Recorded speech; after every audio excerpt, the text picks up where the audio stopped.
কানের দুল দুইটা কি সুন্দর। আরে ছোট বৌমা, তোমার মারে এবার নিষেধ করবা, এত দামি দামি উপহার যেন না পাঠাই, আমি দিতে পারি না কিচ্ছু। আমি তো নিষেধ করি আম্মা, কিন্তু আমার মা তো শোনে না। আপনার জন্য এটা ওটা কিনে এটা ওটা বানাই, কবে শোধ করবো এই ঋণ আমি? সমস্যা নাই, আপনি না নিলে আমাকে দিয়ে দেন। আরে না না, এই দুইটা আমি রেখে দিচ্ছি, আমার খুব পছন্দ হয়েছে কানের দুল দুইটা। এটা আমার আমার সাথে যাবে, খুব সুন্দর। তুমি যাও, যে রান্না দেখো। ঠিক আছে। কি ব্যাপার, মা গয়না রেখে দিল বলে ছোট বউয়ের মুখটা গোমরা হয়ে গেল কেন? ওর মা তো আমার শাশুড়ির জন্যই পাঠাইছে, তাইলে মুখ গোমরা হবে কেন? ও মন খারাপ করবে কেন? আচ্ছা, এর ভিতরে অন্য কোনো কাহিনী নেই তো? এরকম তো নয় যে আমার দেবরই ওকে গয়না বানিয়ে দিচ্ছে আর ও মায়ের নাম নিচ্ছে, আমাকে জানতেই হবে। মা, ছোট বউয়ের বাপের বাড়ি থেকে আবার কি দিছে?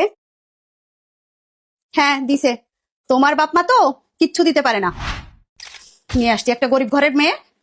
আর ছোট বৌমার বাপ মা দেখো এরকম দামি দামি গিফট দেয়, আর তোমার বাপ মা ওই বছরে একটা শাড়ি। কই দেখি,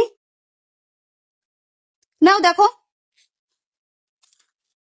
অনেক সুন্দর তো কানের দুল দুটো। এই দুইটা আমি নেই মা, তোমার চাইতে একটুও লজ্জা লাগছে না বৌমা? আর এইগুলো তো ছোট বউয়ের বাপের বাড়ি থেকে দিছে, ওর বাপের বাড়ি থেকে গয়না দেয়, এই জন্য তো আমি ওরে দিয়ে দিই। এই দুইটা আমার পছন্দ হয়েছে, এই জন্য এই দুইটা আমি রাখছি।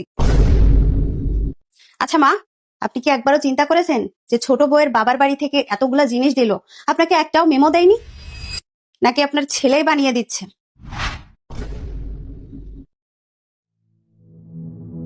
মনে হচ্ছে আমার কথায় কাজ হয়েছে, এবার ভাবুক, ভেবে ভেবে বের করুক যে আসল কাহিনীটা কি, আমি যেটা ধারণা করছি সেটা কিনা। আচ্ছা, বড় বৌমা যেটা বললো সেটা কি ঠিক বললো? আমাকে বের করতেই হবে।